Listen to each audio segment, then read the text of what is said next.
देखिए, पिछले दिनों सुप्रीम कोर्ट के 7 जजेस ने जो फैसला दिया है, जिसमें उन्होंने SC/ST वर्ग के लोगों को सब कैटेगराइजेशन की बात की है और इसी फैसले में क्रीमी लेयर की भी बात की गई है। भारत में SC समुदाय के लोगों के लिए आरक्षण बाबा साहब अम्बेडकर के पुनः पैक्ट के माध्यम से मिला था। बाद में पंडित जवाहरलाल नेहरू जी, महात्मा गांधी जी, इन्होंने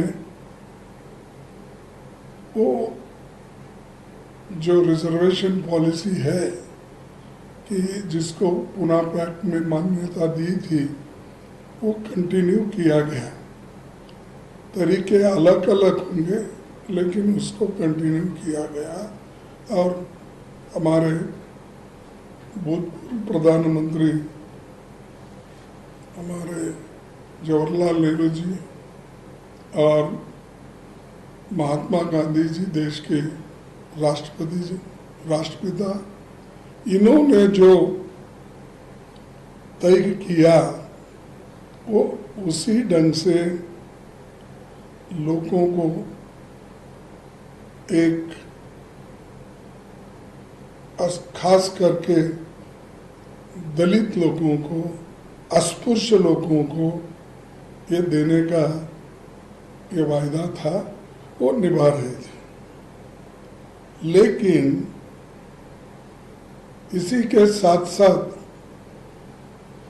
पॉलिटिकल रिजर्वेशन के साथ साथ एजुकेशन और हमारे एम्प्लॉयमेंट, इन दोनों में भी रिजर्वेशन का मुद्दा था। लेकिन अब SC/ST के लोगों को क्रीमी लेयर के नाते उस बात पर उनको निकालना ये बहुत ही एक SC/ST के ऊपर एक बहुत ही बड़ी कुराड़ी उन्होंने डाली है और ये इरादा कि बीजेपी का आहिस्ता आहिस्ता रिजर्वेशन खत्म करना। एक तरफ से सरकारी नौकरियां जो थी, उन नौकरियों को उन्होंने प्राइवेट प्लेयर्स को पब्लिक सेक्टर सौंप के खत्म कर रहे हैं। लाखों वैकेंसीज हैं, वो भर्ती नहीं कर रहे। और दूसरी मजे की बात यह है कि इतने बैकलॉग वैकेंसीज हैं, उन बैकलॉग वैकेंसीज में शेड्यूल कास्ट के सभी ग्रुप मिलके भी कोशिश करने के बावजूद भी वहां पर भर्ती नहीं हो रही और किसी बड़े हुद्दे पे कोई शेड्यूल कास्ट का आदमी अभी भी नहीं है। तो इससे समझे वो आप क्रीमी लेयर ला के क्या किसको फायदा देना चाहते हैं कि क्रीमी लेयर लाकर आप एक तरफ अछूत समाज को, शेड्यूल कास्ट को कुचल रहे और दूसरी तरफ जो लोग हजारों सालों से सभी चीजें एंजॉय किए हैं उनको दे रहे हैं। ये इसके लिए मैं ये कंडम करता हूँ और ये जो अपना क्रीमी लेयर का मुद्दा उठाए हैं, ये दुर्दैवी की बात है कि क्रीमी लेयर का जो मुद्दा 7 जजेसों ने उठाया है, ये बहुत ही इसने वो गंभीरता से शेड्यूल कास्ट के बारे में नहीं सोचे, ये मैं खुलकर कह सकता हूँ। और दूसरी तरफ जब तक इस देश में अनटचेबिलिटी है, अस्पृश्यता है, तब तक ये रिजर्वेशन रहना चाहिए और रहेगा, उसके लिए हम लड़ेंगे। ये एक बहुत ही गंभीर बात है कि यह सरकार क्यों नहीं समझी और अदालत का फैसला भी मुझे बड़ा अचंभा दिखा। जो लोग रियल लाइफ में आज भी अनटचेबिलिटी फेस कर रहे हैं और बड़े बड़े हुद्दे पे जो लोग एससी के हैं, एसटी के हैं, डिस्क्रिमिनेशन है। पैसा अगर है तो ही ये होता, ऐसा नहीं। पैसा रहते हुए देयर इज ए डिस्क्रिमिनेशन। अब कोविंद साहब किसी मंदिर पे गए थे, मैं सुना उनको वहाँ आने नहीं दिया, यानी दूसरी जगह बिठाया। मुर्मा जी के साथ वैसा ही ट्रीटमेंट हुआ। ऐसे कई मुद्दे हैं जहाँ पर डीसीज है, एसपीज है, और यहाँ तक आपको मैं बताना चाहता हूँ, चंद एरिया कर्नाटक में भी ऐसे हैं जिस गांव में वो आने ही नहीं देते और उसका भुगतान एक बीजेपी के मिनिस्टर ने भोगा कि उसको अंदर आने ही नहीं दिए, रोक दिए, ये पर्टिकुलर कम्युनिटी। तो ये जो जब तक ऐसे चीजें हैं तब तक आप रिजर्वेशन को छेड़छाड़ नहीं करना चाहिए। और मैं ये अपील करूंगा कि सब लोग एक होकर इस जो फैसला है, क्रीमी लेयर का फैसला, इसको मान्यता नहीं देना चाहिए और इसको हमेशा हमेशा के लिए इसकी बात नहीं करना चाहिए।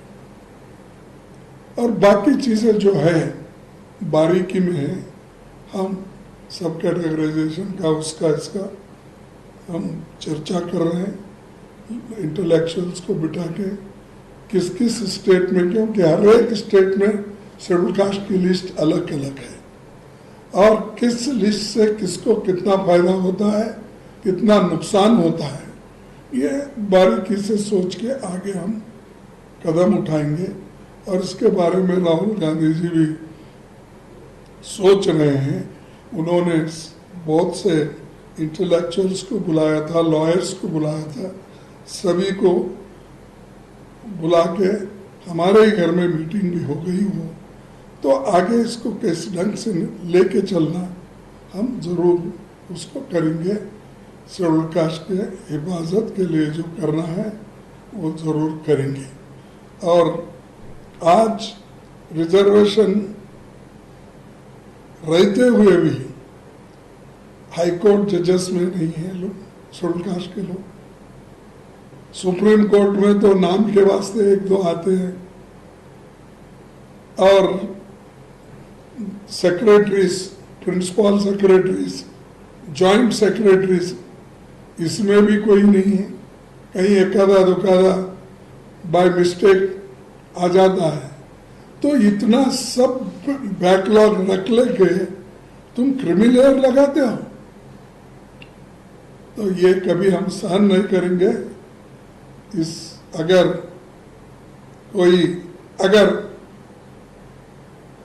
मैं आज पढ़ा प्राइम मिनिस्टर ने कुछ बोला है कि हम इसको हाथ नहीं लगाए, तो इमीडिएटली आप करना चाहिए। क्रीमी लेयर इसको लागू नहीं होगा तो पार्लियामेंट में ही लाना चाहिए था। पार्लियामेंट में ला के उस सुप्रीम कोर्ट को, जजमेंट को नकार देना था। आपके पास तो 2 घंटे 3 घंटे में एक बिल बनती है। अब ये 10-15 दिन हो गए,